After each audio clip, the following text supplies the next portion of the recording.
thousands of delegates trooped to Eldoret ahead of the devolution conference, which kicks off tomorrow.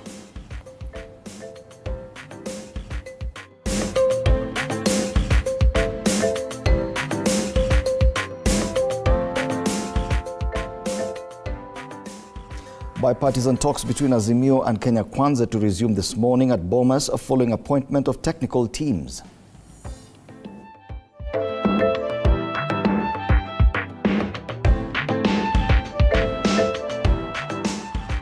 And in matters health, doctors at the Moi Teaching and Referral Hospital successfully reimplanted traumatically amputated hand.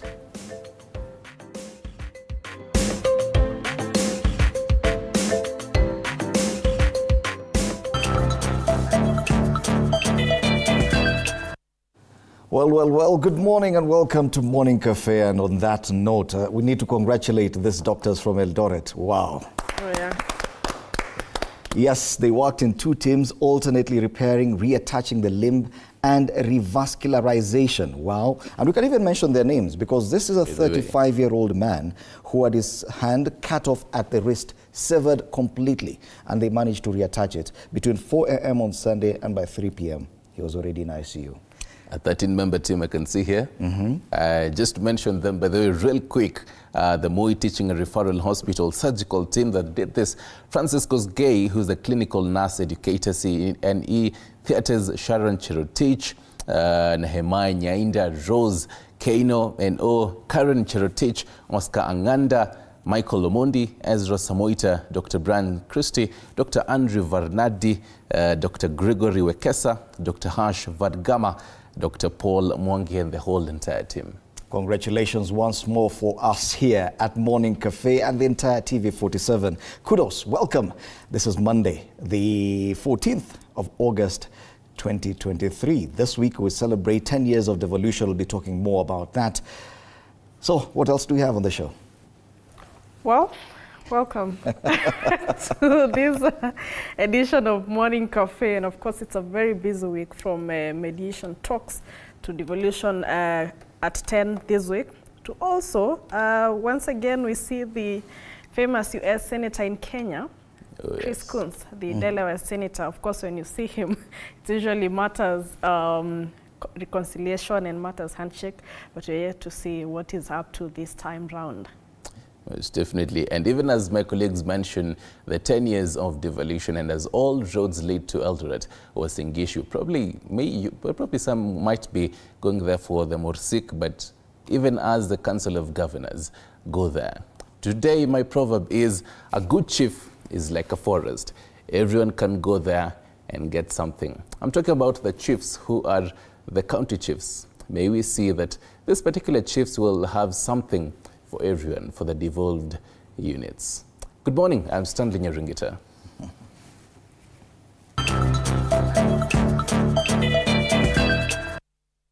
Yes, to the top story now. Over 10,000 delegates from across the 47 counties are today trooping to Eldoret town ahead of the 8th edition of the Devolution Conference.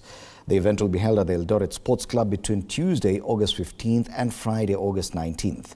President William Ruto and his deputy Rigathi Gachagua are among top leaders expected to grace the occasion.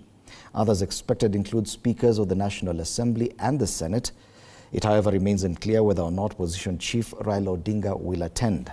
It will be the first biennial devolution conference to be hosted by the Council of Governors, with the theme this week being 10 years of devolution, the present and the future. And so that leads us to our question this morning. 10 years later, is devolution working for you? 10 years later, is devolution working for you? You can send in your reply to that question at TV47 News on X and on Facebook. TV47 Kenya will be sampling some of your views as we continue with this broadcast. For now, let's get the day's diary.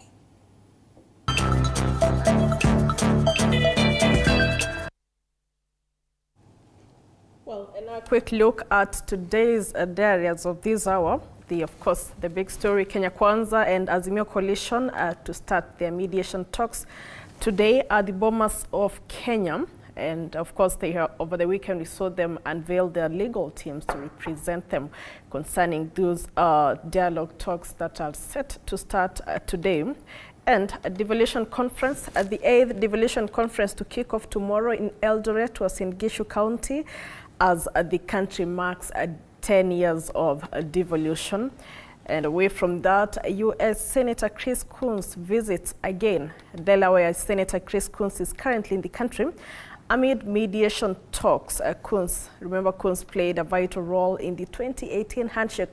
And yesterday he met the Azimio leader Raila Odinga, and later today is expected to meet with President William Ruto. And in matters security, pressure continues to pile on IG Kome as Azimio leaders now want the Inspector General of Police, Japhet Kome, to resign following the lives lost during the protest, and of course his controversial stance on those lost lives, even as he insinuated that some of these bodies were hired during the protest. And today in history, August 14th commemorates the day when Pakistan gained independence and was declared a sovereign state following the termination of the British Raj in August of 1947. That is what we have on the diary this morning. Of course, we keep updating you as our time moves by.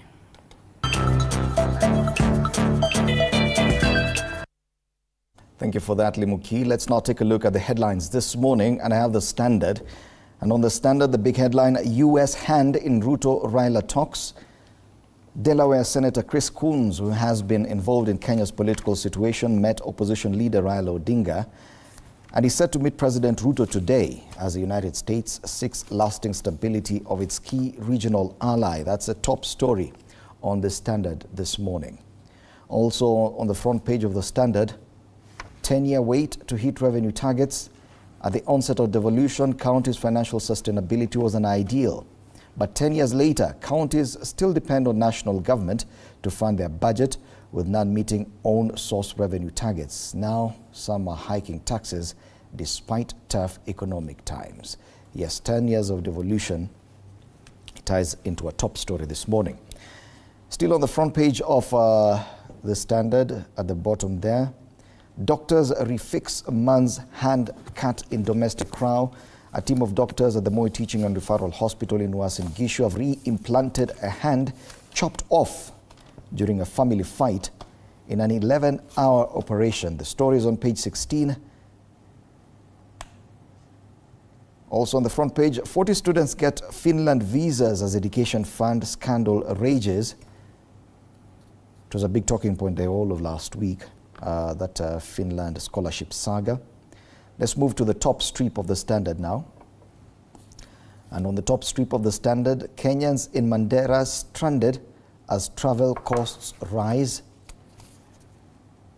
That's one of the stories. The other one, state admits not knowing sugar source. And in sports, school games rekindle hope in neglected sector. And that's the front page of the Standard this morning. Very interesting stories there. Speaking of sports, by the way, Arsenal definitely have to give it for you. Oh, yes. Thank you for that. A good start. Lonely at the top. A win is a win. A win is a win. Without a clean sheet. Definitely have to see today's game as Manchester United with the Wolves. I'll be waiting. Okay, time now to look at what we have on the Daily Nation this morning. They quite took a different route away from politics. Business of war, 12 years of costly battle. After more than a decade of Kenya Defence Forces involvement in Somalia, a total of 52 billion shillings has been spent on procuring weapons, combat equipment and equipping troops. But has the military intervention achieved its goals? That's the question on the top page of Daily Nation today. That story is extensively covered on page 2, 3, 4 and 5 of the Daily Nation this morning. And in numbers, 4,660 Kenya formally deployed that number of troops to Somalia in October 2011 following incessant attacks and abductions of civilians by Al-Shabaab militants on its territory. And numbers still, Kenya recently deployed nearly 1,000 troops to the mineral-rich Democratic Republic of Congo, DRC, at a cost of 4.45 billion shillings in the first 6 months. And since KDF incursion in Somalia, Kenya suffered 3 major attacks at Westgate Mall in 2013, Garissa University in 2015, and Dusit in 2019, leaving hundreds dead. And by the end of 2022, over 52 billion had been spent in procuring weapons, combat equipment, and salaries to thousands of troops. And that's where they ask, has the military intervention achieved its goals 12 years later? That is a story extensively covered on page 2, 3, 4, and 5 of the Daily Nation this morning. And on the top strip of the Daily Nation, Kindiki warns Raila on protest. Interior CS Kithure Kindiki has warned Azimio la Umoja leader Raila Odinga against threatening to resume protest if the planned talks at Bomas of Kenya do not go their way. He urged the opposition to allow dialogue to continue peacefully and accept the outcome. Still on the top strip of the Daily Nation this morning, NSSF Act. New law unlocks 48 billion shillings for fund. That story is on page 7 of the Daily Nation. And in some matters health, new COVID-19 strain, a variant of interest. The World Health Organization has classified a new coronavirus strain as a variant of interest, but reiterated that it poses an insignificant risk to public health. Of course, even as that comes by, you remember to keep safe. That is on page 8 of the Daily Nation this morning. And matters the U.S. bomb blast 1998, senators still push for compensation in U.S. Delegation of Kenyan senators set to travel to Washington, D.C. next month to meet their counterparts in the U.S. Congress in a push for compensation for the victims of the 1998 bomb blast in Nairobi. That is pretty much what we have on the Daily Nation this morning. Now on the Swahili version of Daily Nation, I have Taifa Leo, and I'll start on the corner bit there, Matters Sports. Man United kukutana na Wolves leo. Hii itakuwa mechi yao ya kwanza msimu huu mpya wa EPL. I believe the person who was writing this maybe forgot to write, hii itakuwa mechi kubwa sana yao ya kwanza msimu huu mpya wa EPL. Away from that into matters politics, weta hapa kufaulisha mazungumzo ya Azimio. KK Speaker asema atatoa mazingira mazuri kwa mjadala huo. And also mdadisi afichua waliofaa kutoa vifaa ujasusi walilegea kimakusudi kwa kutoa jinsi ya kufanyia kampeni baba. And Taifa Leo goes with Raila alivyochezwa. Uchaguzi imefichuka kuwa huenda maafisa wa ngazi za juu katika serikali ya Rais mstaafu Uhuru Kenyatta walimcheza kiongozi wa Azimio la Umoja Bwana Raila Odinga kwamba wangemsaidia kutumia nguvu za serikali kushinda urais kwenye uchaguzi mkuu wa Agosti 9 mwaka 2022. Taarifa hiyo kwa ukamilifu katika ukurasa wa pili. Mtata sasa tishia miradi ya serikali. Seneta huyo asema atafika mahakamani kupata ufafanuzi kuhusu mchakato wa utoaji wa miradi hiyo. Wabunge sasa waingilia suala la sukari ya sumu. Wataka kujua kuwa ni kontena za sukari bado hazijaribiwa. Ukurasa wa 5. There's a photo there of Embakasi North Member of Parliament James Gakuya. That is what is on Taifa Leo this morning. Trying to reload Business Daily. I don't know, Freddy, if you can... Let me take a look at the People Daily as you try to trace the Business Daily. On the People Daily this morning, headliners threat to talks. That's a big headline on the People Daily. All eyes on Bomas. Mudavadi fires salvo with claim there is no place for mediation. Kindiki hits out a trial for saying new forms of protest still an option. Yet Kenyans expect teams led by Kalonzo and Ishungwa and mediated by Obasanjo to come up with a roadmap that will resolve political rifts. The story is on page 4 and 5 of the People Daily. And on page 13 of the People Daily, it also features there on the top of the front page, State clarifies on university fees. I think it's a good story to read. The state clarifies university fees. Remember the controversy about whether or not the fees have been increased and how that will affect students. That's a big story there. It is featured on the front page, and the main story is on page 13. All on the very top strip there, students showcase talent in championship, and that has to do with sports on page 29. Let's go down to the bottom strip. Let there be music. And you have a very beautiful photo there of learners from PCA Kagema presenting a choral verse during day 3 of the 95th Kenya Music Festivals, hosted at the Dedan Kimathi University of Technology in Nyeri County yesterday. This is a class 1038H. Is a special composition of an English verse on the theme countering violent extremism, and is a category for the primary school. Interesting, the Kenya Music Festivals, the 95th Kenya Music Festivals underway at the Kimathi University of Technology in Nyeri. Another story featuring on the front page of the People Daily, danger lurks as in snake bites and hospitals with no drugs. Wow, interesting. It means if you get bitten by a snake, there'll be no medicine for you. Okay. Yes. No snakes for me this week. Right, on the Business Daily, I've finally got it. And Business Daily goes with Kenya-Tanzania trade war cuts imports 30%. So DAR imposed new guidelines on trade in grains. Tanzania says measures to help fight exploitation. Bottom strip, Kere goes after another betting firm over 5 billion shillings, 5 billion shillings tax bill. And on the top strip, Matters Lifestyle. And this, by the way, is a conversation that we'll be having this morning on why, I know it has been a long weekend. Probably you're there, Netflix and chilling in your back. You know, you have not really stretched out. So this is a conversation we'll be having from around 8 a.m. Stretching for flexibility, why you really need to be, flexing. We'll be having a physiotherapist telling you the importance of muscle stretch. I don't know how much my colleagues here do really stretch themselves, but we'll be finding that out later. You're fit. Fred is forcing a stretch right now. Business cemeteries are full of organizations that collapsed following the demise of the founder.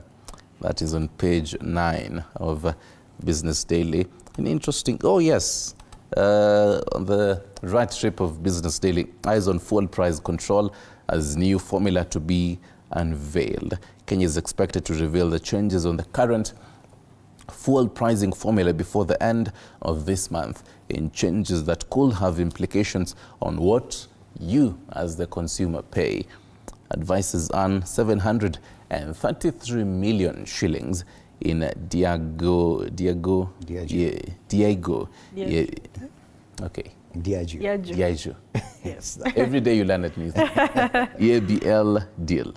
And the current account deficit falls on higher exports. That's what I have on the Business Daily. You have the Star? I have the Star here, and the biggest headline still being dialogue. Raila Ruto meet U.S. Senator, still on matters. Kun there, of course, for Kenyans who have no idea of who Chris Coons is. Of course, this is his third visit since the 2022 general election was held. And remember, Coons was also involved solely in the 2018 handshake between former President Uhuru Kenyatta and Raila Odinga. And yesterday he met with the Azimio leader Raila Odinga, and later today he's expected to meet with President William Ruto ahead of the mediation talks between Azimio and Kenya Kwanza that are set to start today. And on the Star here it says stubborn both sides are yet to agree on agenda, even as Azimio mulls a return of demos. Yeah, we would definitely hope to see a joint agenda that they will be discussing on from today. And still on the Star, we do have senators probe state failure to pay dead statutory benefits of civil servants. The other story that we saw on the Daily Nation, still on state to grow NSSF savings, stop external borrowing, says President William Ruto.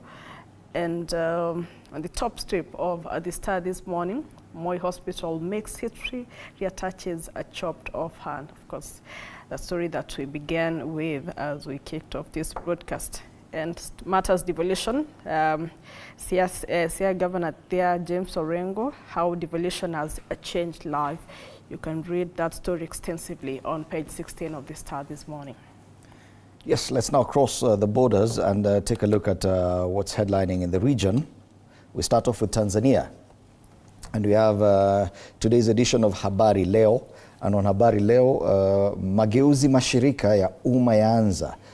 Utaratibu kuzipata bodi kubadilishwa, taasisi kupewa vigezo vipya, msajili hazina kuwa mamlaka ya uwekezaji. Yes, mageuzi mashirika ya umma yaanza. Other stories on the front page of Habari Leo. Majaliwa shitakini watendaji wezi.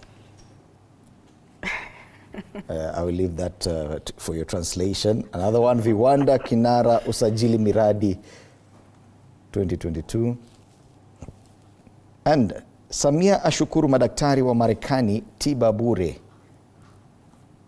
Those are the stories on the front page of Habari Leo. Do we have any other from Tanzania today? Not yet. Okay, I have the Daily Monitor from Uganda. Okay. And on the Daily Monitor, the big headline this morning is Boda Borders lose bikes over loans. Similar to what is happening in Kenya. Dilemma, insiders say Tugende ramped up repossession of the motorcycles which they sell to other riders to recover outstanding monies after its United States-based parent financier Goldfinch set an October deadline for repayment. And there's a very interesting photo of Kenya's President William Ruto with his Ugandan counterpart on the front page of the Daily Monitor. President Ruto was actually in Uganda yesterday. So that's the Daily Monitor this morning. I think it's time for us to take a look at the cartoons. I can see the weekly paper for the East African. I think it was for the date 12th, but then I believe it's for this week. And for the East African, this morning, future of EA, that is the East Africa mission in the Congo in doubt. Kinshasa continues to sign bilateral defense deals as a plan B in the run-up to September expiry of regional forces mandate. Take a look at that story from page 8 to 9, and why EA has more months of food shortage. New report shows cross-border trading in maize has dropped from 48% to 31% in 2023. Below that, Museveni allies plot law reforms, so legislators and the electoral body have come up with a roadmap to cement the Ugandan leaders' 2026 race. And also, on the top strip of the East African, that is African women are the real winners of the Women's World Cup 2023. Nothing to show on the free trade area. Lengthy talks on tariff lines slow down on the AfCFTA. That is on page 25. This is a day that was commemorated on Thursday. Impact on slowdown on Kenyan markets. Pension schemes lose $77 million on bonds and equity. That is big baobab export sparks concerns. Kenya's tree of life being uprooted in spite of protests. And finally, in Botswana, the land of diamonds. Obo, land-hungry East Africans world run mad here. I believe maybe Diamond himself should travel to Botswana. Maybe maybe he was born there. I don't know. If they're calling it the land of diamonds. Okay, it was a dad joke, but anyway. Our cartoon this morning on the Daily Nation. It is on page 12. Okay. This is one of those you're really trying to look at what it even means. As that door there two gentlemen running maybe after a ball in, young school talent, and another one there out, national team. They look exhausted. Maybe it has to do with the school games. Yes, Yeah, it's about that the I believe national football team Harambee Stars Yeah, and then and their performance Uh-huh. in relation to what we are seeing now with the school games. A lot of heroes fresh of the talent. weekend. If you've been following sports, there's a lot of fresh new talent that's showing at the school games. Oh, yeah, by the way. If you go back to the back pages where the sports is, you can actually see they're new champions, big crowds, and our finals brought new life to school games. It's been a big talking point this past week. Yeah. And I think we'll be sending some teams to the East Africa school games as well, which is interesting. Most definitely. And on page 12 of the Standard this morning, a humongous caricature of a humongous person there, which has been indicated national government, and another caricature of a lady there, county government. And there's that big pot revenue allocation. The national government is really gobbling maybe what is inside this revenue allocation, and the county government is trying to sweep it from the long straw. Reminds me from where Fred comes from. There's that tradition of drinking busa. Reminds me of that. Fred wants I have to no history. categorically disassociate himself Thank you, with that. thank you, Willie Muki. But you do understand what I'm talking about. In one way or another. So this is basically Actually, this is chungu for cooking.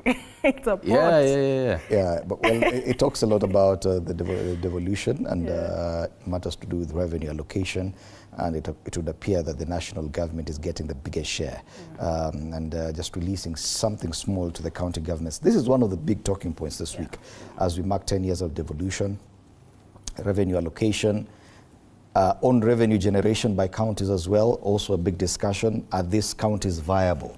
Is it time for us to relook at some of these units and decide whether or not they should join up and become bigger blocks? Yeah.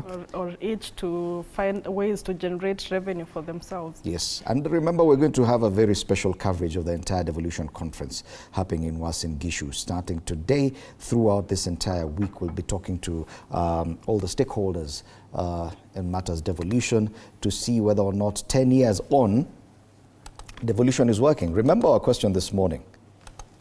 10 years later, is devolution working for you? Keep the comments coming at TV47 News on X and on Facebook. TV47 Kenya will be sampling your views as we go on with this broadcast.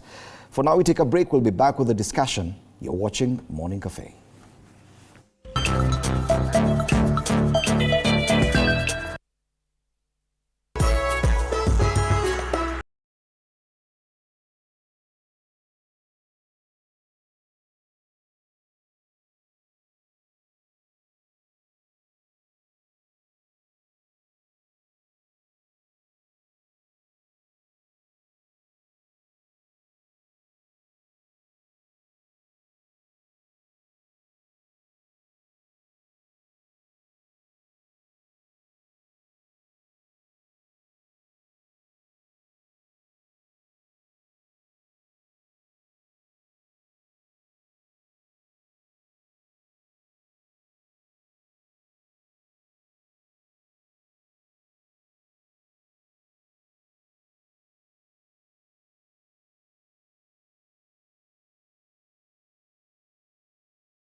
in studio.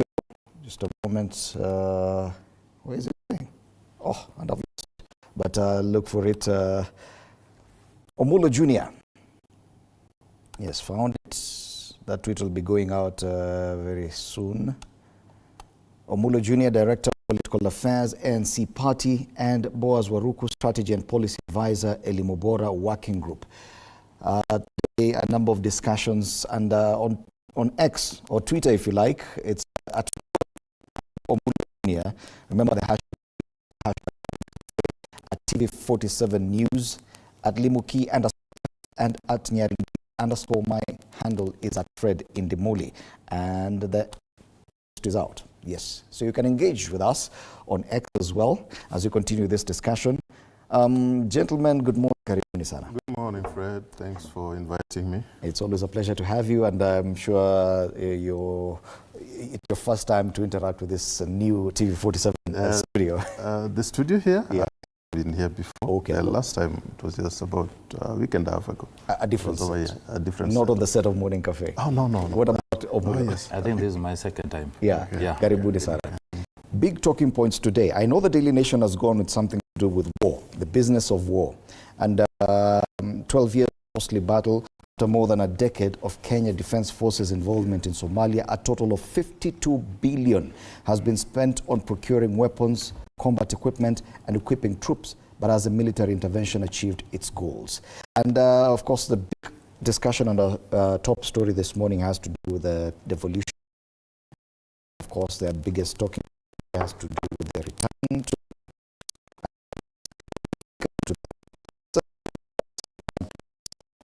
issue of security, because it does matter. It is the only distinguishing headline this morning. Everyone else has decided to go with the talks.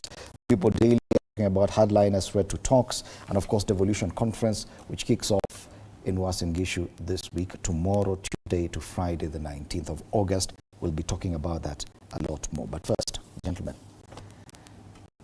maswala ya security. 12 years on, 52 billion later. Do you think, because we are still KDF in different forms, KDF as part of AMISOM is still in. Do you think it is time they come back home? Let's start with you, Waruku. Thank you, Mule. And I think my opinion would be based on the Kenyan interests. Because indeed, this is a time that Kenyans have had lots of issues and problems. So that yourselves be sorted at home. Undermining the fact that we require our defense and the territorial integrity and all those things to be in order. But one thing which we must be very, very clear is African. Because in Africa, my friend, you don't leave your house in turmoil and in smoke, help a neighbor to put up a fire. So you start from home. And as you start from home, by the way, part of the security that you'd be able to offer even to your neighbors is when you yourself is secure at home, that you yourself is so protected that should there be anything that, unfortunately, that's not what we are looking at, but should there be anything that drives your neighbor from their homes, that your home can still be safe for them. So you start from your home. And the fact of the matter also is that you need to be a neighbor. Kenya is a global citizen. It's a respected nation among the community of nations. And indeed, we would be expecting that then Kenya, with its obligations as a global citizen, as a respected citizen of the world, it would also be doing its fair share. So I would be starting from we then have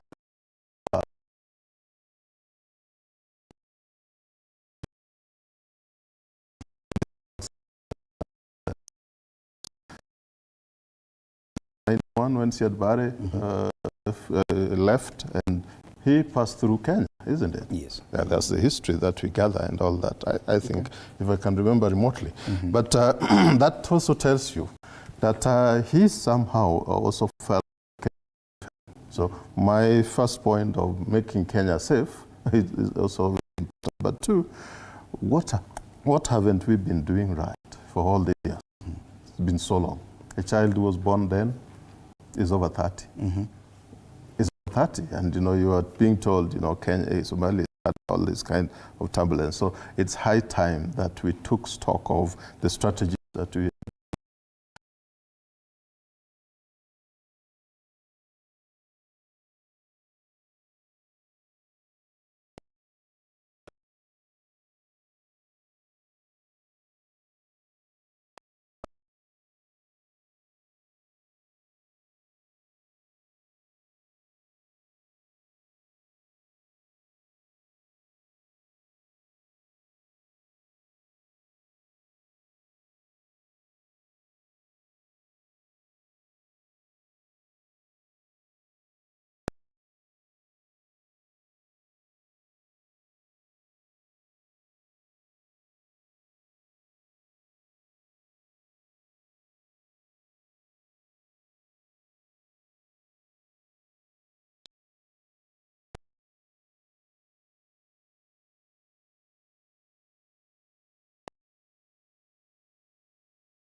in Somalia.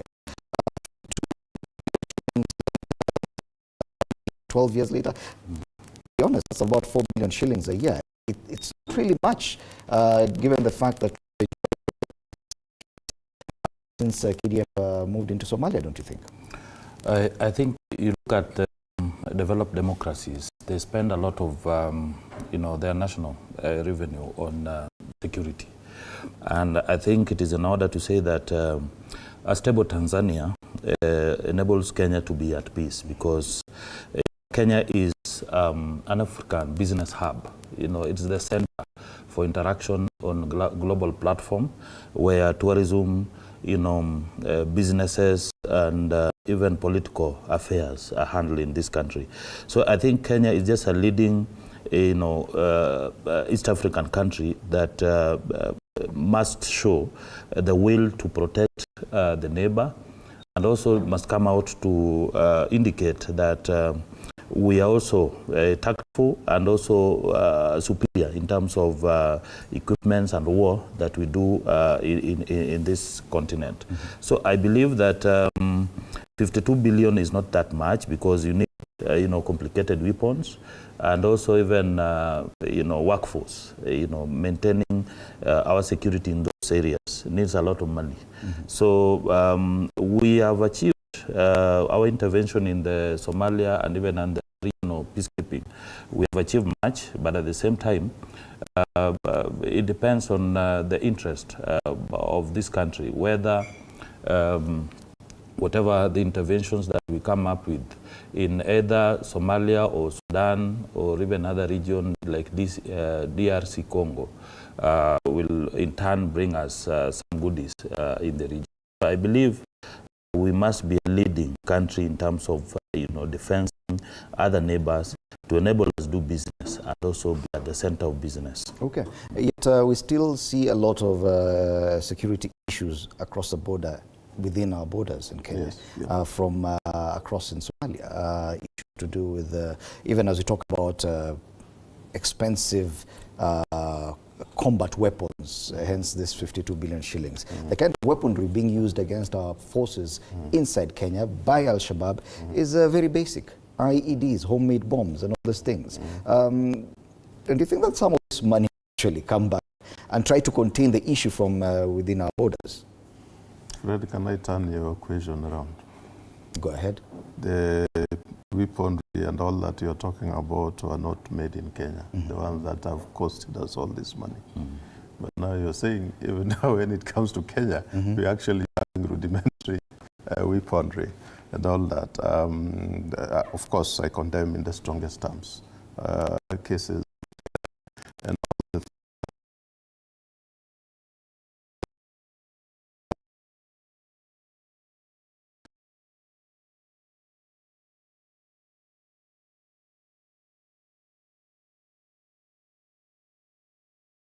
all this at Garissa University, where even they don't even fear our institutions of learning.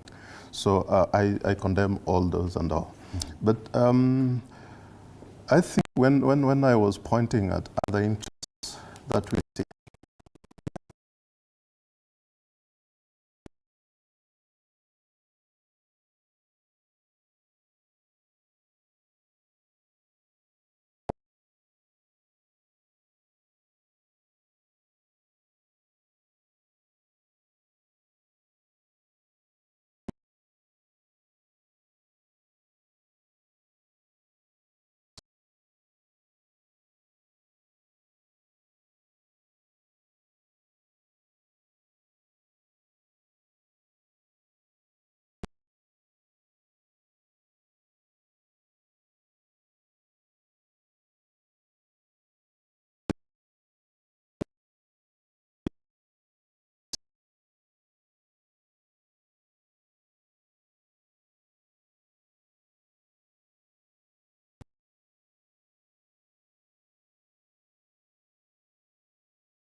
and then my advice is simply to enable you do agricultural practices that would deplete farm. It's because I'm looking at the long-term goal that now I'll be the supplier and so many things. That should not be. Then in that case, I'm not coming in clean hands. Entire economies are built on this. Yes. So this.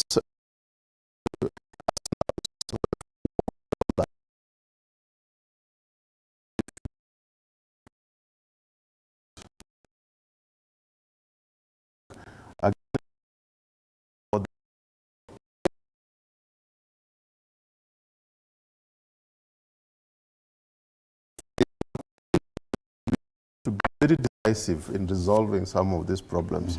Indeed, we'll be having minimal of these cases.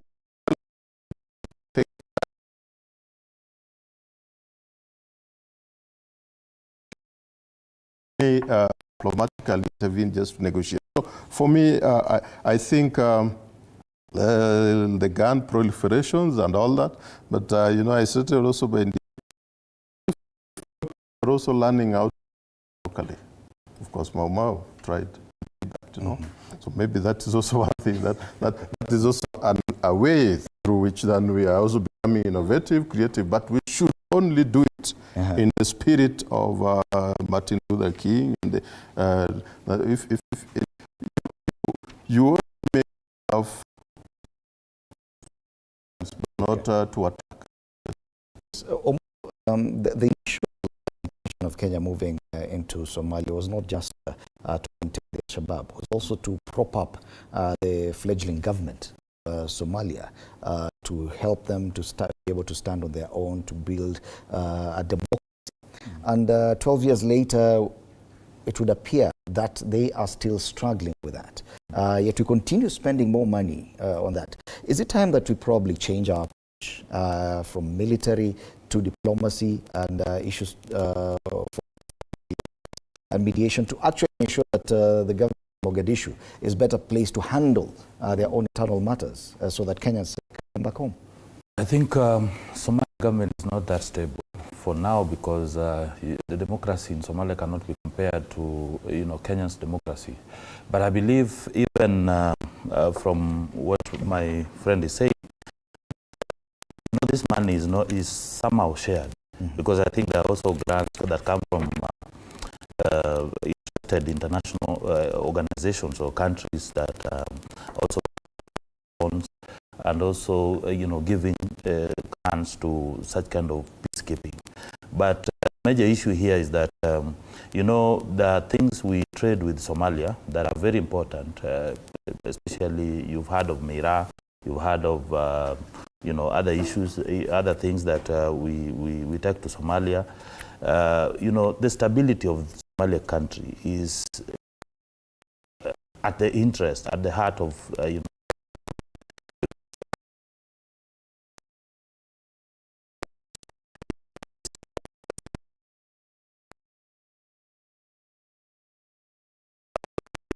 where it's due, because I think you can see the sort of democracy, sort of election in Somalia, as far as there's some sort of instability and war through Al-Shabaab and different organizations that are mushrooming, but I believe that the country is at peace. And nowadays you rarely hear of the northern side of Kenya, which the government is still dealing with. So I think the major issue here is the interest, the economic interest, but at the same time, there's a need for change of tax to ensure that apart from a security approach, the government needs to intervene in terms of promoting democracy.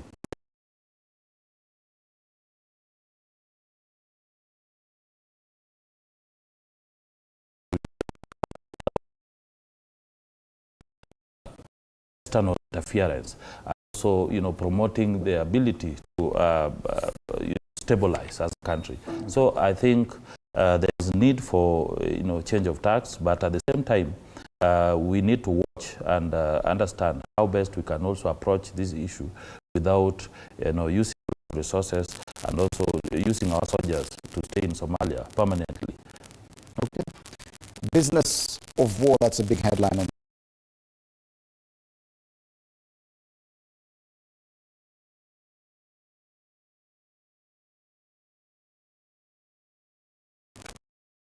nearly 1,000 more troops.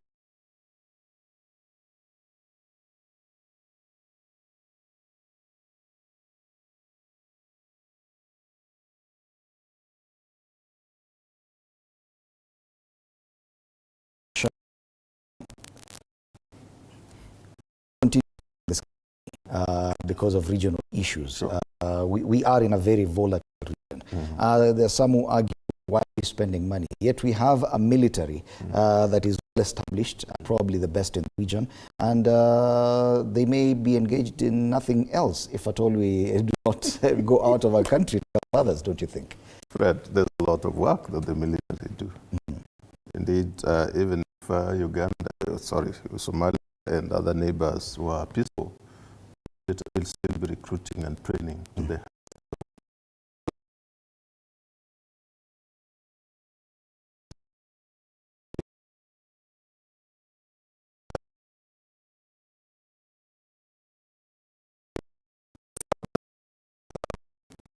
We have lots of other things the military can do. If like in Kenyan case, you want to look at utmost discipline is, where we can be talking about incubation of grand ideas so that they can be now tried. I think military could be one of such fronts. And indeed, there are countries that have also deployed the military to ensure that they are helpful in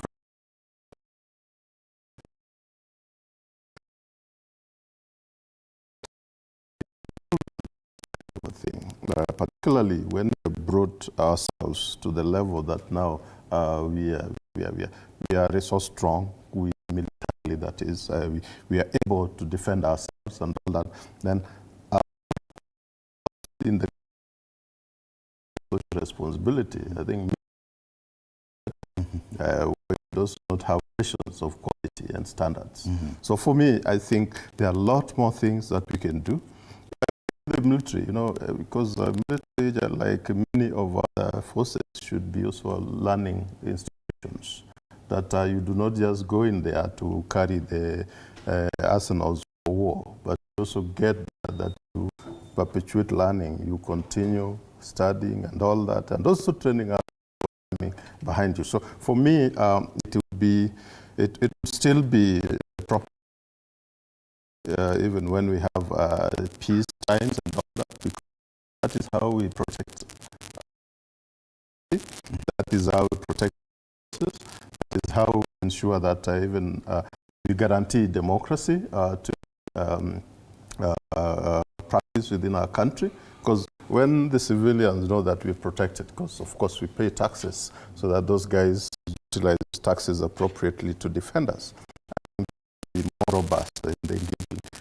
That indeed they'll come back. So the military will still be a going concern. The military will still be useful and helpful, and we will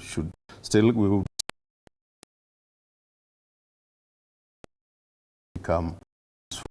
And by the if you are in a situation where you feel now you are too extremely secure that you don't even require now to protect yourself, you don't require fences and all that, if you wake up, you'll be in heaven.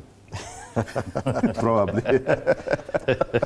Wow, on that note, we're just about to take a break, and when we come back, we'll be delving into other issues, other discussions. Of course, the biggest talking point at the table, Bomas of Kenya and the U.S. hand in Ruto-Raila talks. That's a big headline. Even on the People Daily today, they're talking about the hurdles that these talks are facing, headliners, threat to talks. Plus, remember, we still have to talk about the 10 years of devolution. Is it working for you? A quick reminder of our question this morning.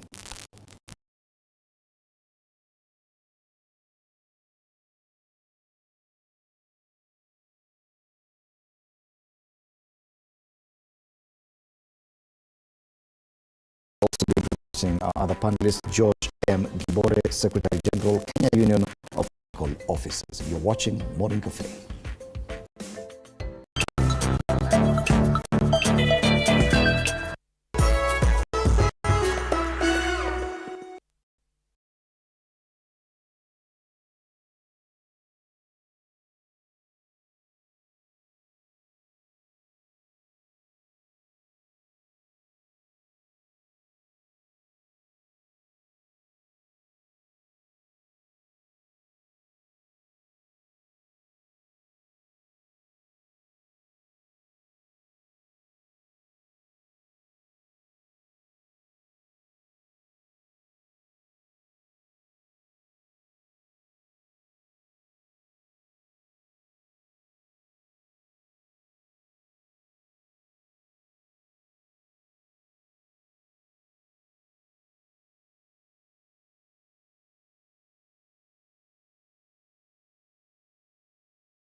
Counties are today trooping to Eldoret town ahead of the 8th edition of the Devolution Conference. The event will be held at the Eldoret Sports Club between Tuesday, August 15th and Friday, August 19th. President William Ruto and his deputy Rigathi Gachagua are some of the top leaders expected to attend the occasion or the event. Others expected include speakers of the National Assembly and the Senate. It, however, remains unclear whether or not opposition chief Raila Odinga will attend. It will be the first biannual devolution conference to be hosted by the Council of Governors, with the theme this week being 10 years of devolution, the present and the future. And that leads us to our question today. 10 years later, is devolution working for you? You can share your views at TV47 News on X or Twitter if you like, and on Facebook, TV47 Kenya. This morning in the studio, we do have Boaz Waruko, Strategy and Policy Advisor, Elimobora Working Group. Thank you. Omulo Jr., Director of Political Affairs, ANC Party. And now introducing George M. Gibore, Secretary General, Kenya Union of Clinical Officers. Karibu sana, George. You missed our discussion about the business of war, but we'll move on with the other discussions this morning. The other big talking point is a return to Bomas this week. We saw these talks start the initial phase of the talks, and they took a break to go name their technical support teams. They have done so, And this morning we expect the teams led by Majority Leader Kimani Ichung'wah from Kenya Kwanza and former Vice President Wiper Party Leader Kalonzo Musyoka from Azimio to be leading their teams in the talks. Now, ahead of that, we've seen the return of the Delaware Senator Chris Coons back in the country. We've also seen, curiously, President William Ruto dash to Uganda, and I call it a dash because he was in church in the morning. Then a few minutes later, we see him in Uganda conversing with the president there, who had only a few days earlier hosted retired President William Ruto. Whether or not, retired President Uhuru Kenyatta, sorry. Whether or not those two are connected, I do not know. But they say in politics, nothing happens by coincidence. So we start with you, George. Yes. A lot of issues around these talks, but it would appear that the talks are beyond what's happening at Bomas. There's a lot more going on around what's happening at Bomas, and yet the agenda of the talks outside Bomas is not really clear to us. We know the agenda being handled by the team at Bomas. Are you confident with the kind of activity you see right now, that we are getting towards the end of that political crisis that we had?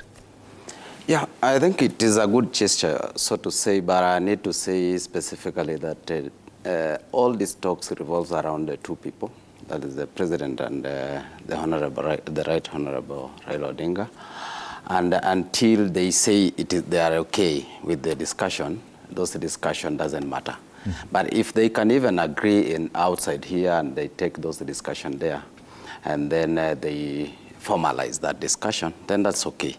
We know that's not normally that's what normally happens. But I need also to say that if you look at how many young people we have lost in terms of the disagreement that we have had, the government and the opposition, I think it is a worrying thing that we were seeing. Some of us, we wake up in the morning, we are worried, we don't know whether we'll go to work or not.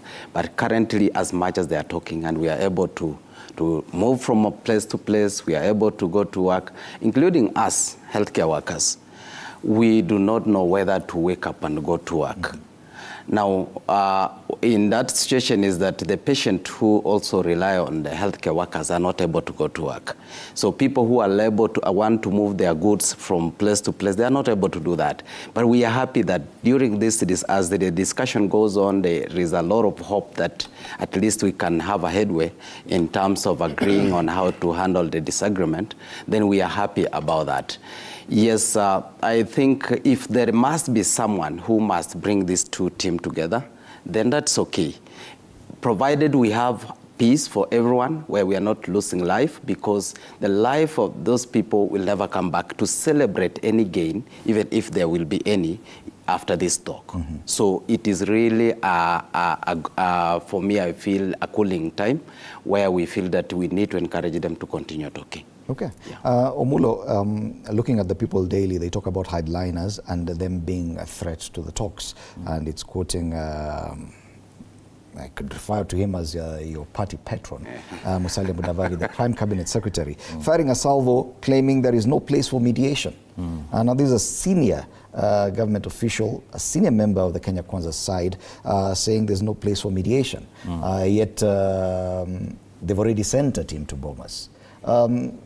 Don't you think that probably there's a lot of leaders? Do you agree that there are a lot of leaders, especially within Kenya Kwanza, who are not necessarily comfortable with these talks, and they could be a problem?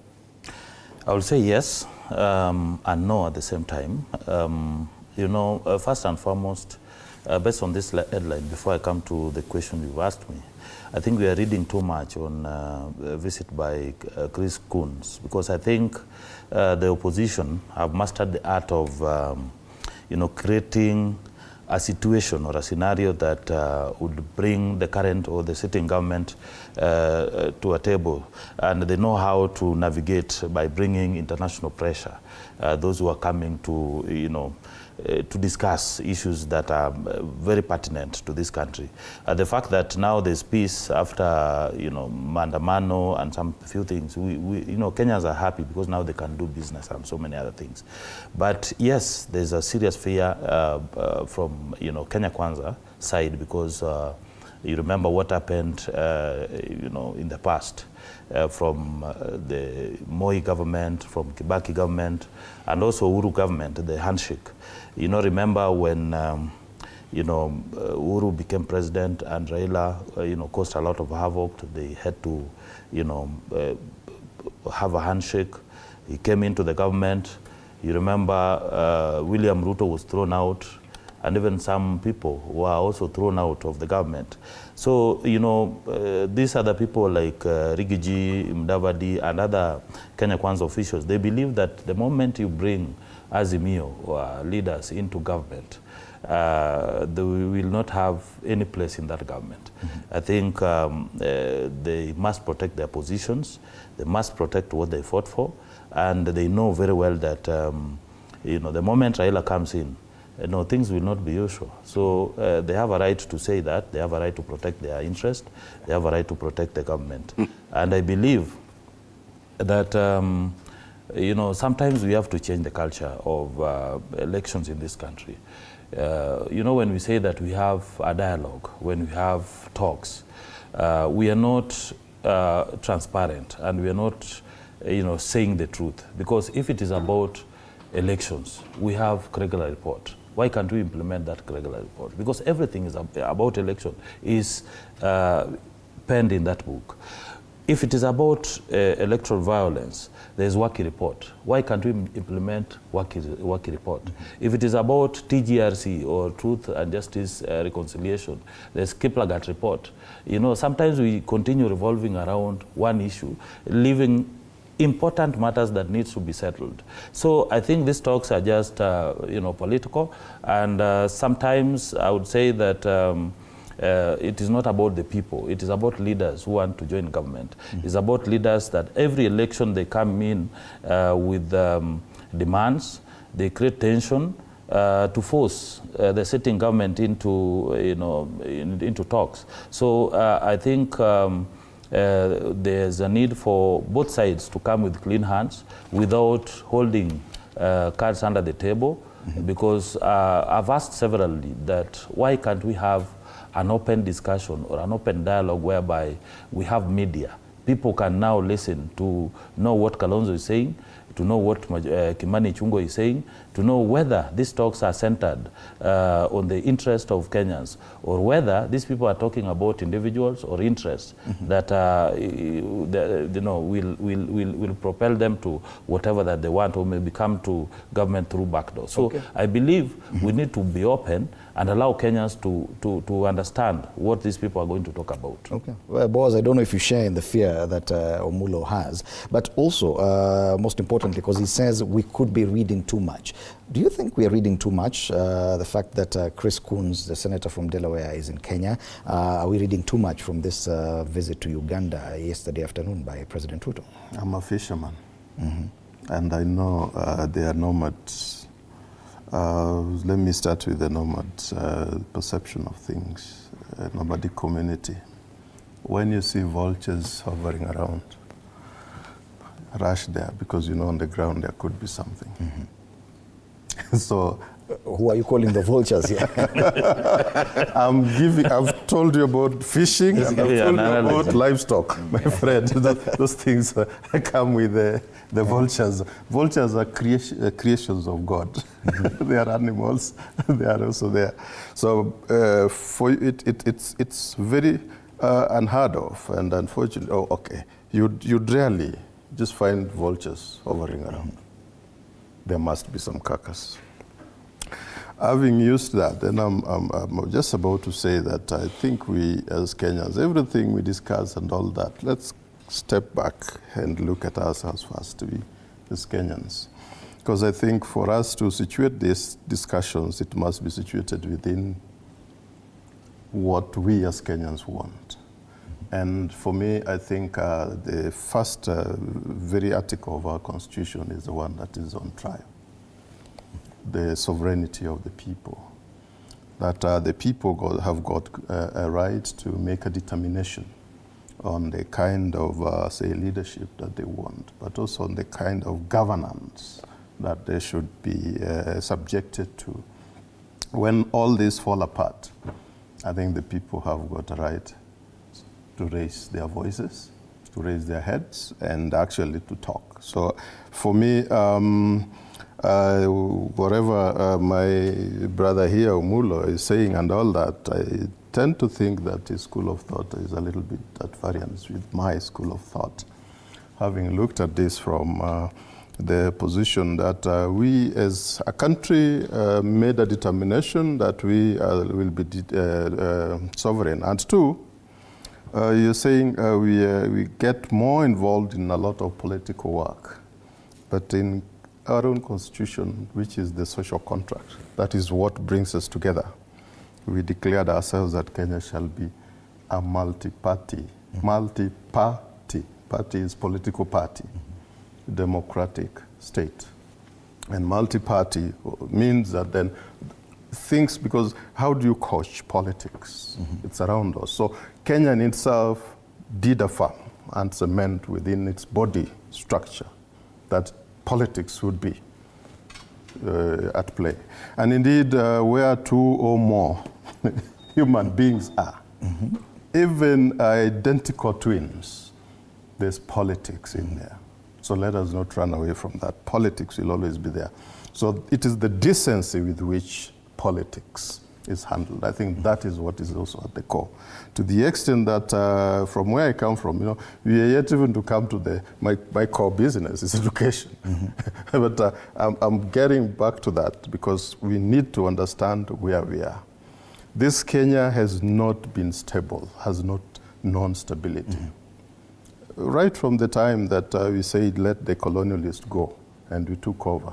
It's 60 years now, isn't it?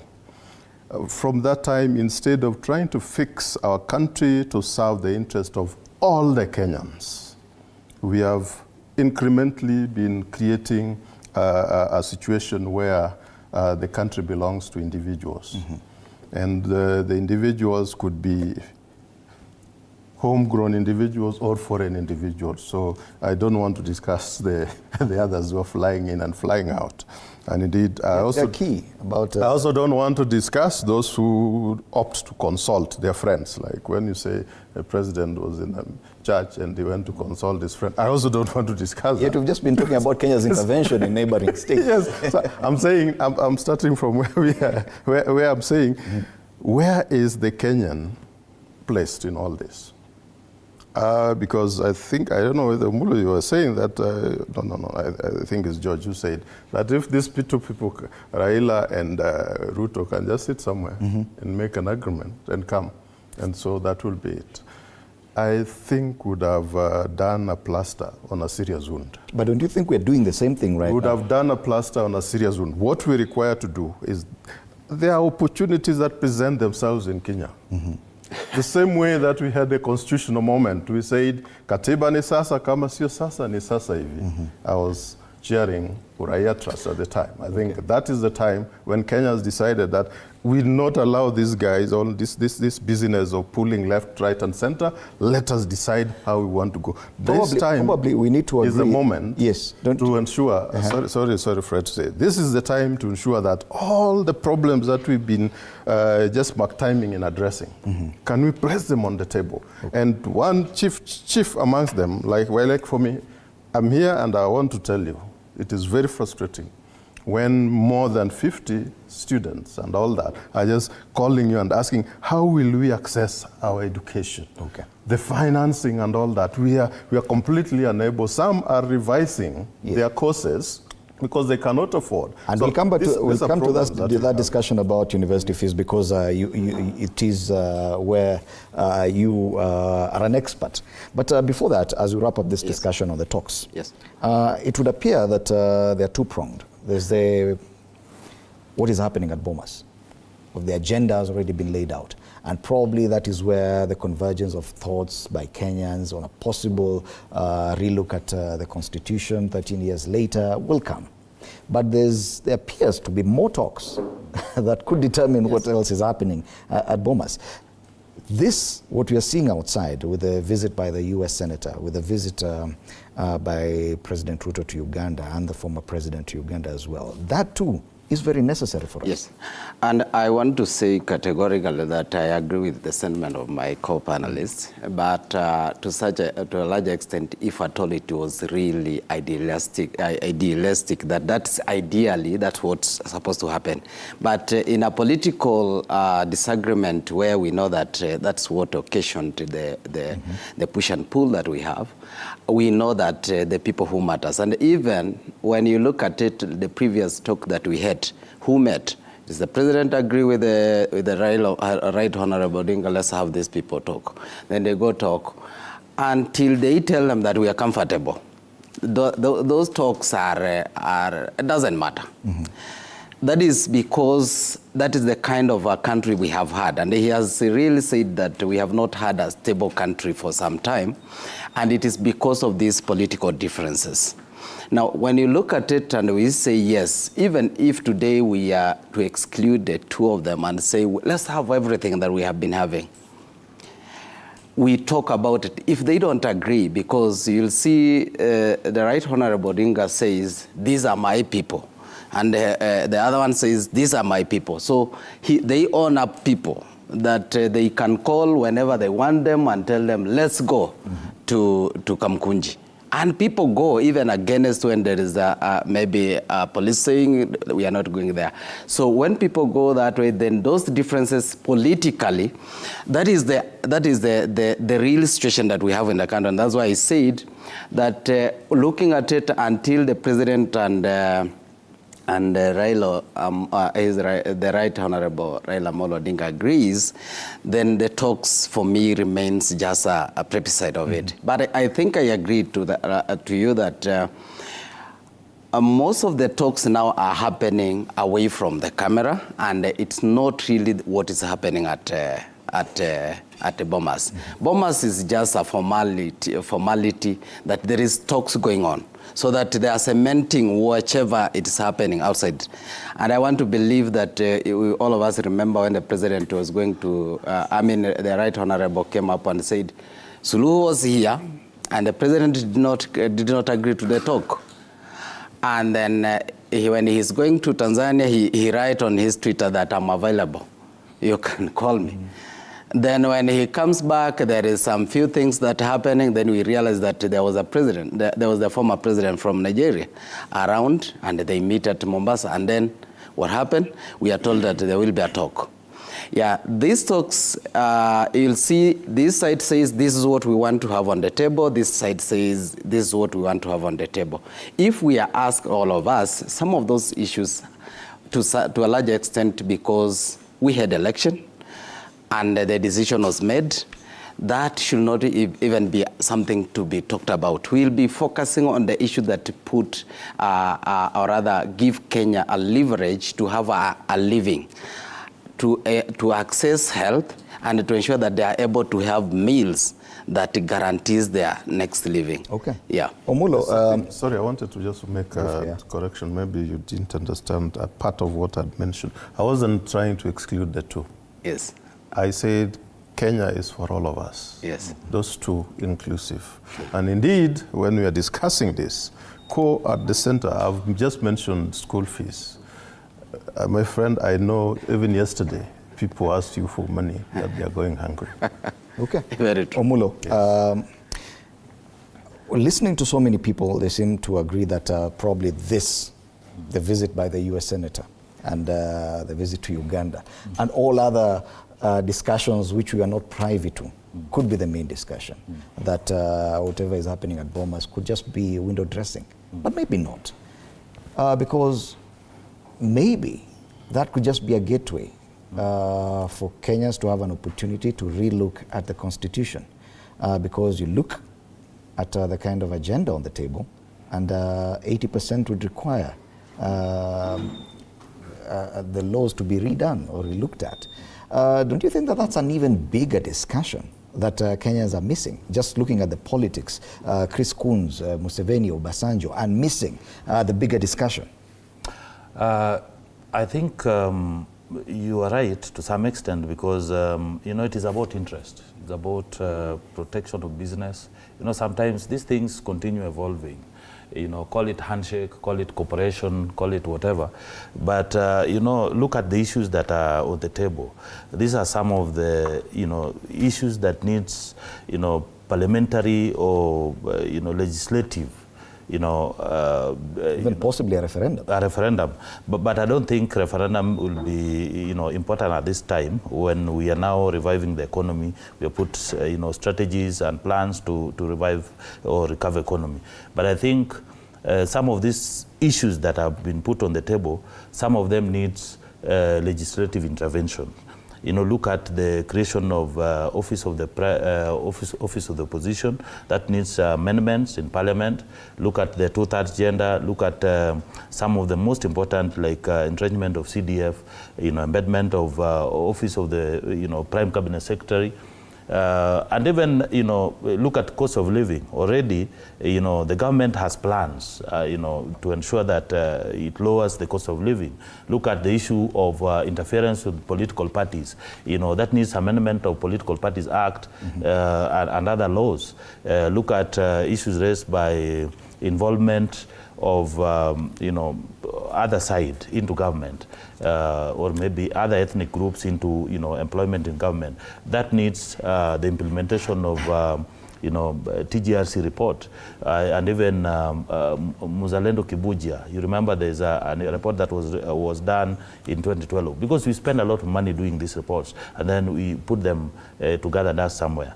So I think sometimes it is high time that this government deals with these issues once and for all, because we must deal with the issue of disruptive opposition to a constructive opposition, just like in UK and in other democracies, where you have opposition leader who is in parliament, who can now articulate issues that are most important, affecting Kenyans. Secondly, we have to deal with issues of politics. Sometimes, we put a lot of premium on the presidency, to the extent that, some communities believe that if our son or maybe our person from our community is not elected as president, then it means we are not part and parcel of that government. Sometimes, election in Kenya is like conducting a census, whereby, you want to know which community is larger than the other. And you look at, we have so many political parties, whereby it is an assembly of ethnicities. It is not about, the real issues that needs to be discussed. So it is high time sometimes we need to discuss how best we can have either 2 political parties or 3 political parties that can be based on issues, where we elect president based on the agenda that they have for this country. Look at the issues of corruption. These are some of the things that needs to be discussed. So sometimes I wonder, when every election year we are discussing how the opposition can join government, or how other people are left out, because you see, from 1997, when Moi took over power, Raila lost, and he brought a lot of issues. They had to come. He had to come to government. He was made the Secretary General of KANU. There was that cooperation of Tinga, NDP joining KANU. And they work together. Look at 2007, 2008, there was serious ethnic violence. Raila had to come to government. Kofi Annan was there, another international organization coming to broker peace in this country. And then it is something that is perennial. It needs to deal with once and for all. So I believe sometimes behind the curtains, they want to protect the interests of, they want to protect the interests of their supporters, but at the same time, they also want to discuss their own issue, because they need to do business, they need to be involved in the affairs of this country. I think that is what is happening without involving their lieutenants, because I believe there are also hardliners who believe that these people need not to be part of and parcel of the government. So you are right to say that there are certain talks within talks, but with personal interest, which they are not ready to reveal to Kenyans. Yes. Okay. On the issue of cost of living, which has been listed as part of the agenda for the Bomas talks, many people argue it's not the right forum to discuss the cost of living. But we cannot escape the fact that Kenyans are struggling. And you mentioned the fact that learners, especially students, are struggling. When we talk about cost of living, it is also important for us to talk about the cost of education. We've been grappling with this debate on the reforms being effected in the education system, the new funding model for university, the cost-specific funding for universities. And I've seen the state struggling to explain itself. On page 12, page 13 of the People Daily, the education PS saying that the public universities will decide the funds charged to cater for their operations and that universities will not increase fees. These are the problems that Kenyans are dealing with directly, that students who are to join university this September will pay more. Yet they're saying probably not. That even the lack of proper communication about this whole issue. Let's start from there. Fred, thank you. The discussion this morning is not very easy. We've realized it's so nuanced and topsy-turvy all over. And one, I'm not here to do a bidding for anyone, and I'm not here to bash anyone. And so I think we need to be very focused a little bit. I want to take on those key leaders that we have. And I would not use very unpalatable terms because I tend to think that our discussion is almost veering towards that direction. But I'll resist that and I'll say that one, we need to be respectful to them and give them their due. And I would only say one thing before I get to the question you've asked is Kenya is a state that has agreed on how they want to move forward. And if you look at the preamble of our constitution, that preamble is a prayer. I wish it could be read and reread every morning through our media so that then people understand. Because the first thing that we say as a country, we respect and uphold God the Almighty to be our true north in terms of determining how we are. And of course within that it's also the element of respect. But even the communities where we come from as ethnicities, we are also respectful and we want to nurture them so that they be communities that help us to become a greater nation. But let me tell you, my brother Omolo, even when you say elections are more of census of ethnicities and all that, there's nothing wrong.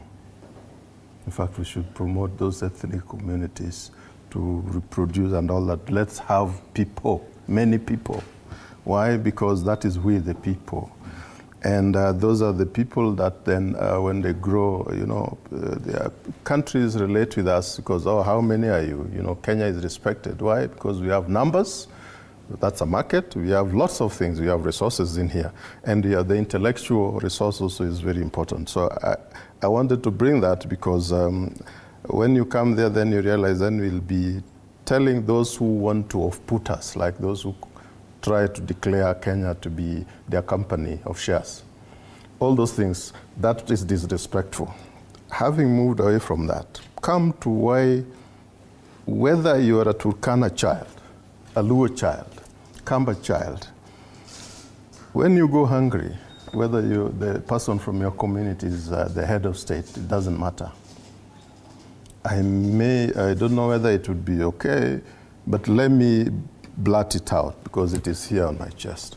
When the retired president, Daniel Arap Moi, retired and that chopper landed him in Baringo after he left State House, his first assignment the following week was distribution of gorogoro of maize because people were starving, were hungry. Those were not people from Turkana. They were not people from Nyeri. They were not people from Mijikenda. They were community from Tugen, his community. Why do I bring that? It's because it doesn't follow that when one of your own is in power, then everything else shall follow you. Unfortunately, there are those who've used communities for hunting. And once they've taken over power, then they personalize and create a clique out there. That is what we dismantled in 2010. Unfortunately, as we speak now, the instrument of governing ourselves, which we are tempted to dismantle, those bad practices of the past,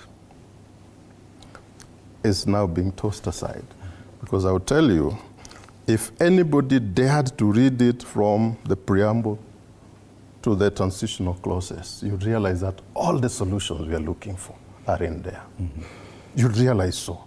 You realize that the cost of living we are discussing and really talking about, Article 43 gives us. In fact, it guarantees every Kenyan to be protected and freed from hunger. So that as we move programmatically in our policy development, we should be ensuring that no Kenyan shall live hungry, that no Kenyan shall live in the streets or without accommodation. I mean, all that is already provided for here. Why I say it has been set aside, because when it has been set aside, that is when you see people not being very sensitive to the plight of the majority. Probably at the transition when Uhuru was leading, he must have understood the dynamics that you are dealing with. The cost of fuel and all those things were skyrocketing. I mean, and then at some point when they realized, okay, I think, I'm not saying that the subsidies and those interventions he said was supposed to be permanent, but there's a way in which you must create relief. There's a way in which you must create relief. Let me give you a practical example. US is considered to be the first among equals, isn't it? Did you see that just by a little bit of many people losing jobs and having no paycheck just for 15 days, there were cars lining up to go for food ration? Did you see that? Did you see that? And then here in Kenya, that you're saying when we want to relieve people who are starving, hungry, then you politicize that. I think we are losing it. So having mentioned that, you come now to education field. My friend, let me tell you, we are facing a serious problem in the future. Why? We are having a situation where access to higher education now would be based on how much do you have. If you do not have it, please look for other ventures. The framework, the model that was pushed down by the president, one, it was pushed down without public participation. There was no Munavu report at the time, but the president pronounced himself, and it started being implemented. When it started being implemented, no communication at all, formal, to the people. In fact, the fact that you saw more than 600,000 students did not even apply through COOPS, because at school they were told to wait. COOPS would open the portal later because they were still discussing on how the financing would come. In the mind of the leadership, I think the financing, they wanted to have it within the portal, so that as you open the portal, you want to apply, you'd be seeing how much does it cost. Indeed, that is what came to pass. But you see, with the effect it had is that many did not get a chance to apply. That's why you find more than 23,000 students with C+ and above. Some have A's, but did not apply, have not been placed anywhere. Out of the 287,000 that applied, you'll find that many of those who applied, some, okay, they said because I've qualified, I've gotten an A, an A-, and even the aggregate per course, I meet it. And so, but when they opened, they were finding the costs of the courses they wanted to take are so high. 650,000 to 790,000, because they're different from universities. When you go there, and then they started by saying, oh, but this one looks okay, but will I get it? I mean, will I get the money? Why? Because they have not been informed how the financing of that would happen. So it is categorized, and they're told that, of course, there's the vulnerable category, the extremely needy, the needy and the less needy, those categorization. But you see, these are people who have been socialized to the fact that even when you want a little bursary of 2,000, then your parent must have voted for the MCA or the MP. They have been socialized that it is not based on merit. They have been socialized that they spend a lot of money. I had students who had come from Garissa University, JKUAT. They were rushing to the villages, and all they required was, can you help us with fare so that we go to make these applications for bursary. That's some time. So in other words, instead of solving problem of higher education financing, we have bombarded them with a lot more problem. But I think one thing which is not acceptable is the transfer of the state responsibility to finance to the parents.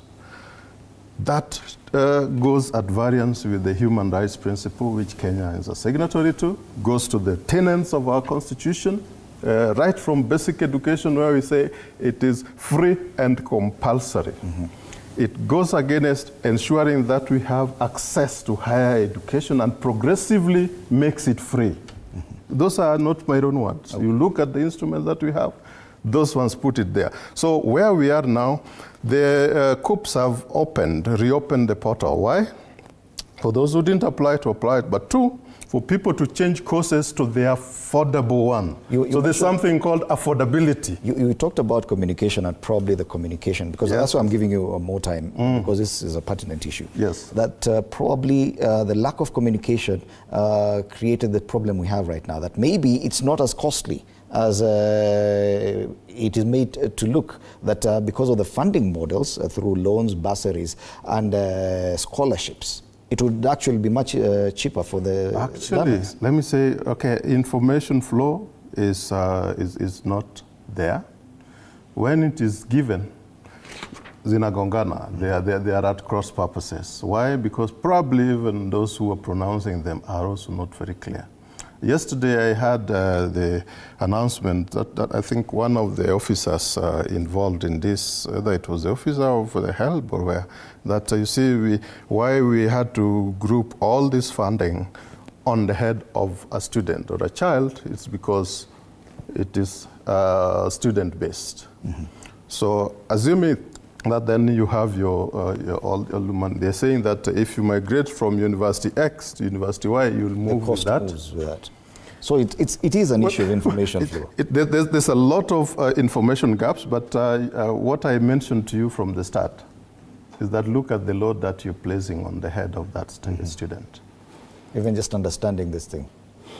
The load, the financial load, a lot of it will first even go to the, leave alone the scholarship, which is a grant, which is given. You know, previously the university is used to get money. It's a form of a grant to ensure that everything there works. But now you're saying that payment is based on the head. Okay. And when that happens, you'll realize that then the student, first, even the panic that a student who was admitted to go and do dentistry is now saying, on this basis, what if I do not get it all? It means I would not be able to finance my and if I do not, I'm not able to, why can't I just change here so that they say, the vijana says, sure bet.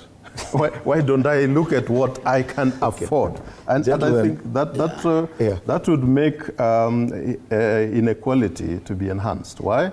Because not many of those people from very poor background, the orphans and all that, would be able to go for those higher level of I have to admit I had to give him some time, because this is one of the big discussion points about university funding.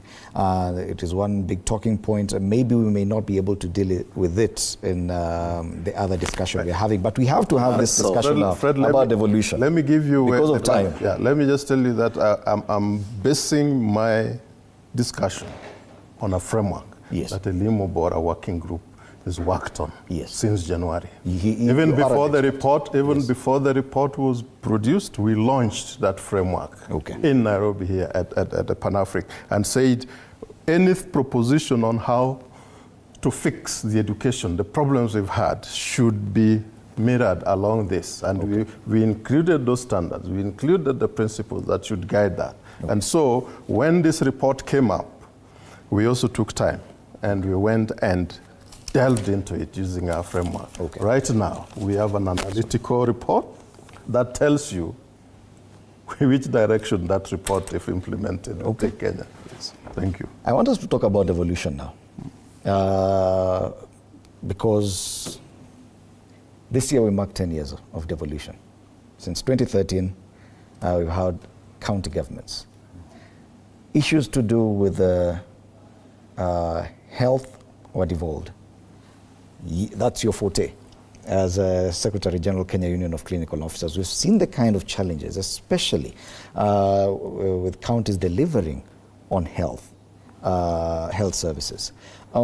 10 years on, we've also had a debate on whether or not health services should be reverted back to the national government. Do you think it is time for us to have that discussion again? 10 years on, is it the right time to actually relook at what we gave devolution and what should go back to national government? Very well. I think that's a very good question, and I go to where my co-panelists had stated about the Article 43. I think that's one of the article I used to read when Kenya Kwanza was highlighting the issues of hustlers. And I say this is probably where they got it from. And as we all say, is that the Constitution is a very progressive document. It addresses most of our issues. I think we have very good policies in our country. We have very good laws. The issue has been about implementation. Even when my brother talked about what should happen in terms of education, even whichever we were happy about, if he was indeed contented about the other issue on how we have been funding education, probably some of us, we have not. It is not very true that my perspective speaks to all situations. It is not very true. So everyone stands wherever they are, they will tell you that this is our experience, because many of our countrymen, especially where I come from in Korea, will tell you that poor families have been lacking even an opportunity to go to school. The issue which I will have actually responded to is whether they have spoken, looked at it. What are the criteria they have come up? Does the government has enough data to inform who lies where in terms of how they are going to fund that, if we will have spoken about that. Then the issue that now you have talked about devolution, I think health being one of the issues that we normally say was devolved. But remember, health is not fully devolved. Health, as where I see it, is that health is a shared function between the national government and the county government, because health has around what we call 6 pillars that must ensure that health is functioning. And the key one of it is funding, where the national government is the one that it distributes those resources that can be used at the county level. Now, when things are not happening, is that maybe funding is not working very well. Now, the other key aspect of it is the human resource aspect, where unfortunately at the county level, this is one of the mishandled aspects. Because every time the county government get money, their thinking is around putting up structures. And we normally say health is not about mortars and bricks. It is about the kind of human resource, the right mix that you have that can be able to address the situation and the issues that we have. And of course, good enough at the county level, you are able to assess and get to say what are the real issues that are affecting. For instance, in Nyanza, you will find that malaria preferences are higher than in the central region. So in the central region, you'll find that the non-communicable conditions probably are the one that we need to invest about. But still up to date, these counties still get data from the national government, because they have not been able to keep their focus indeed on what they are supposed to be doing. Now, we have had a very testing moment of the COVID-19, where counties could have learned lesson, or even a country. And indeed, it was a learning period where we will have looked at it, what is working and what is not working. Because at that time, you realize that we almost centralized everything, where the national government, through the Minister of Health, was coordinating every activity, including funding, including employment of the staff, the UHC staff, who we seconded to the counties for purpose of running there. And it is because the county could not get it right. But that is what is in fact.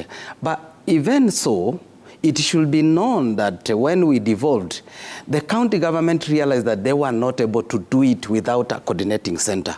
And that is why they established the COG. The COG is there to ensure that they are able to coordinate a number of activity for them to ensure that they are working as a pack. Now, when even that one can't work very well, you'll find there is the Lake Basin region, there is this region. So they want to come back and try to do some things together. But when you talk about health and say, we have seen that the human resource aspect has not worked, and that is why the Kenya Kwanza came up with a proposal, even to establish, if you look at their manifesto, they proposed to establish a human resource, probably, let me say the Health Service Commission, because that's what they said, that can run, can be able to coordinate and run the human resource aspect. Because we ask, if you are able to pay, because the issue has been a late payment of salary, lack of promotion, and of course, the mistreatment of healthcare workers in terms of promotion. Some of the counties since devolution, like where the Uiguru come from, Kirinyaga has never promoted healthcare workers.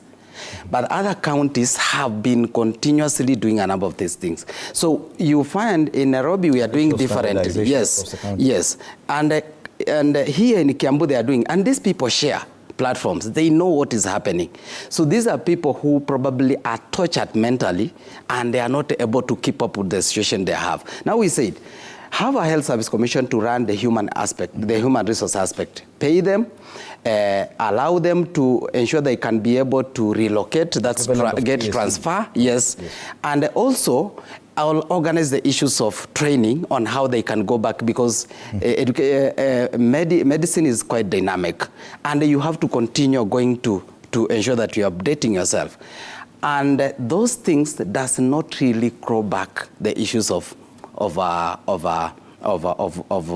devolution. Having said that, it is good to say that if you look at the data from the WHO, we have met the facility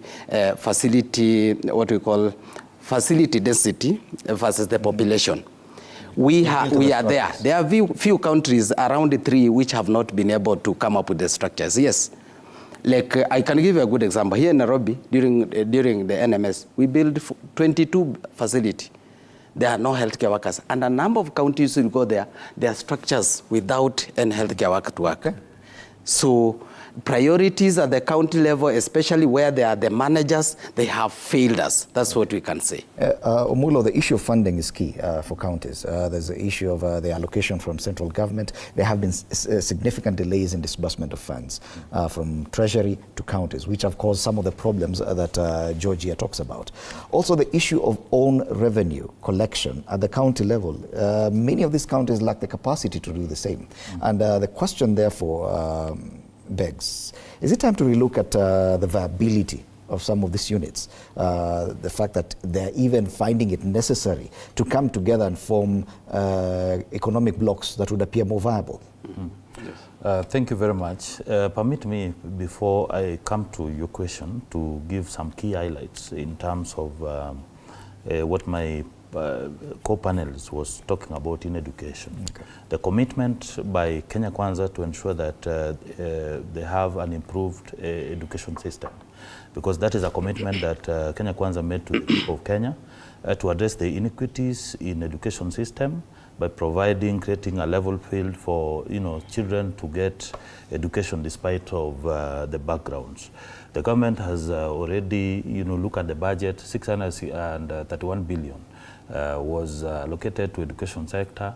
The fact that there was an increase in help from 15 billion to 30 billion, the fact that the government is able to bridge the gap of shortage of teachers of around 16,000 by employing almost 30,000 teachers, the fact that there was a presidential working party on education. So these are indicators in ensuring that this government is committed to ensure that the education sector is working. But with that as it may, on the issue of devolution, actually I would say, yeah, it is important that for devolution to work, it depends on the current regime or maybe subsequent regimes, because you find that we have had issues in terms of delayed disbursement of funds to counties, which has made some of the functions not work.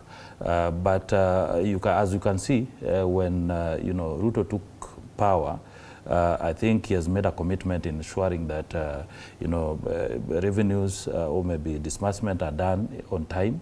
The latest was the new financial year, where almost 39 billion was disbursed on time. But at the same time, you look at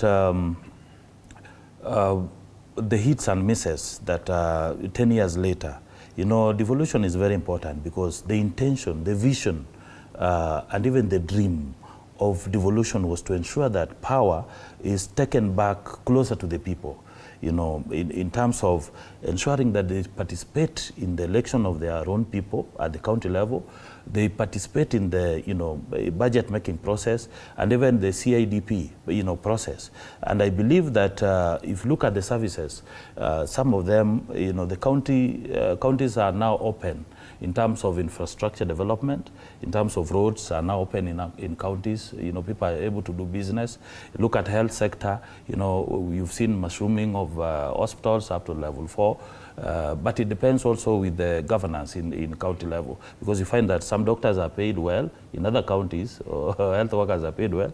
In other counties, we have had issues where health workers have gone on strike.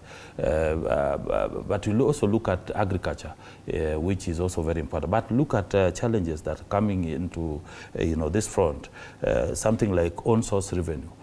Which at the national level is projected that counties are supposed to, get on-source revenue up to 210, billion, but they're only able to, to get around 35 billion, which is 46% below the target. But you look at some of the challenges they face. They're talking about automation.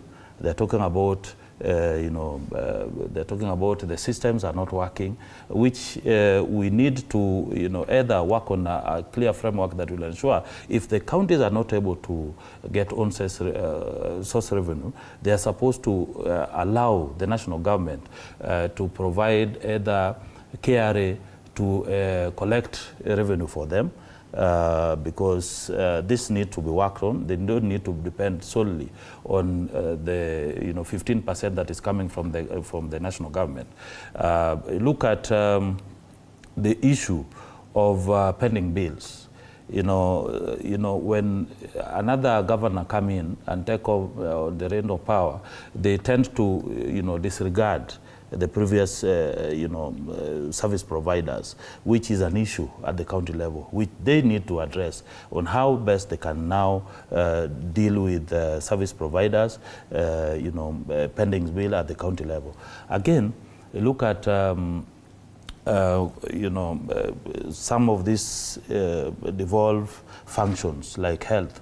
And sometimes I was wondering whether, you look at the budget at the national level, you find that the Ministry of Health is allocated almost 150 billion as a ministry, which you're spending. The work of the Ministry of Health is supposed to be a policy formulation, platform.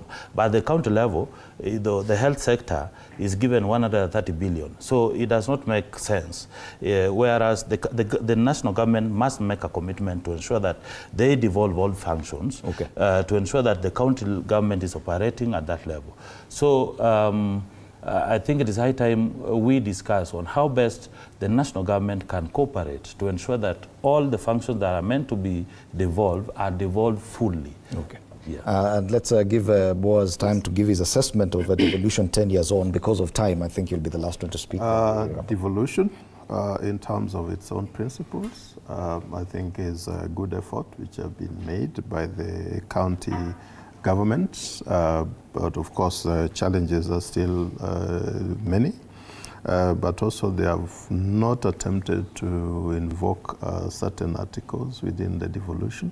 I think one of them is the 187 on the sharing of functions, because I do realize, like when you come to education, that should the sharing of that function should be more explicit. It should be more developed, so that even as the Presidential Working Party recommends the restructuring of schooling, you realize they are talking about a comprehensive school from the pre-primary up to grade 9 and all that. That would have informed that then there's a discussion about the sharing. I'm giving proposition. I don't want to start from where, what went wrong and all that. And that's why we are telling them, when we make propositions, it's because we are doing it in good faith, because we want to have education that delivers. Two, the aspect of federation that they've been attempting to do, the regional economic blocks, for example, is one aspect that has got the capacity to help them, even fast-track industrialization. In the areas where they are working, I think if it is the Lake region, the mountain and all that, all those, the regioning, that helps, because when you coalesce, when you federate in a way, it helps to bring more resources, and you can factor in, you can pick one or two priority intervention projects or programs, or even an industry that you invest in. That is very good. But one thing which the devolution has not delivered, our fear right from the outset that devolution has also devolved corruption, because accountability is completely been wanting.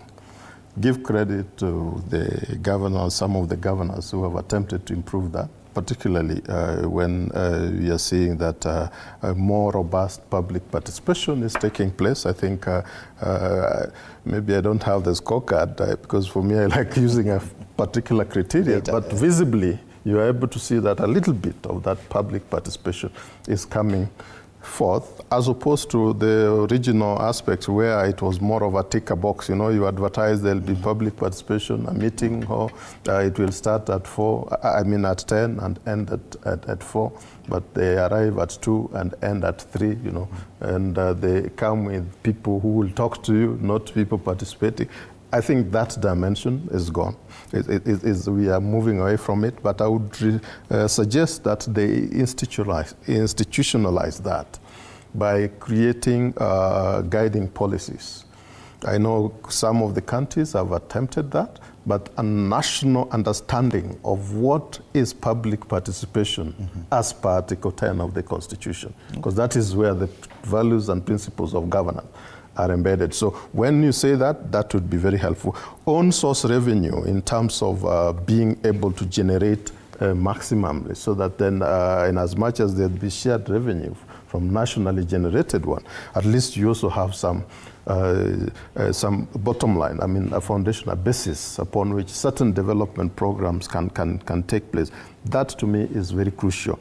And in terms of the policy, legislation at the counties and oversights and all that, I still see there's a more of a Siamese twins syndrome between the county assembly and the executive, in such a way that there could be unholy business alliance. These unholy business alliances could be costly to the citizens. The unholy business alliances means between the county assemblies and? Between the county assemblies and then executives, the governors. The county the county executives, okay. Yes. Yeah, where you scratch my back and I scratch yours, we can agree. In fact, to the extent that there could be collusion in doing tenders and things like that. You see, don't make a lot of noise, you're sorted, things like that. But I'm saying those who are involved in the governance watch, there are, I think, agencies that are oversighting that. Okay. It would be important to do a little bit of more detailed audit, citizens audit. Okay. That would enable us to understand where we are. But back to where my friend, he attempted to review what I had mentioned. Education has always received the highest amount of money. But not it is always shared that, it received that. Okay. That is not adequate. That's not what I'm talking about. He may not understand. He's not in education. When you talk of the 30,000 teachers that were recruited, for a junior secondary school, domiciled in primary, it is 1.5 teachers. My director tells me that is positive. Let me say 10 seconds. Yeah, 10 seconds. What I wanted to say is that we appreciate the president for at least giving priority to health. to education and at least focusing on it. Very good. We still call on him also to relook into the issues of health. There are many issues that he can do. And our petition to him is that he need to reconvene a team that can be able to do an audit for health. And my director will just fade us out. Oh, In 10 seconds, I think corruption is a perennial issue, is a national issue, is a cultural issue that needs spiritual intervention and even discussion. That's right. Thank you, gentlemen. Thank you, gentlemen. Thank you, Omulo Jr., Director of Political Affairs, ANC, Boaz Waruku, Strategy and Policy Advisor, Elimubora Working Group, and George Gibore, Secretary General, Kenya Union of Clinical Officers. Our panelists this morning, 10 years of devolution. And now we take this editorial comment before the break. Now, 10 years after the implementation of devolution in Kenya, it is important to assess both the challenges and successes that county governments have experienced. As the Council of Governors hosts the 8th devolution this week in Uasin Gishu, it is an opportune time for us to evaluate the successes and failures of this system of governance that we as a nation opted for. The journey of devolution has been marked by a mixed bag of outcomes. While some counties have showcased remarkable progress, harnessing local potential and enhancing service delivery, others continue to grapple with systemic deficiencies. A glaring issue is a persistent struggle for adequate funding and capacity. With a decade behind us, it is high time to critically assess the breadth and depth of devolved services. The initial range of services devolved to counties should be subject to rigorous scrutiny. While some services have flourished under local stewardship, others may require reconsideration. Prioritization is key. Core services such as healthcare, some aspects of education, and infrastructure demand sustained focus to ensure a uniform progress across all counties. Now, the issue of delayed disbursements from the National Treasury further casts a shadow of a devolution promise. These delays stemming from bureaucratic bottlenecks or budgetary constraints impede counties' ability to plan and execute projects promptly. The adverse ripple effect is felt by citizens who remain deprived of crucial services. The mounting challenge of pending bills within counties presents a significant hurdle. Unpaid bills can hinder the flow of economic activity, strain relationships with suppliers, and tarnish the image of counties as reliable partners. Addressing this issue requires a robust financial management approach and stringent oversight. A renewed vision of the next decade must prioritize equitable resource allocation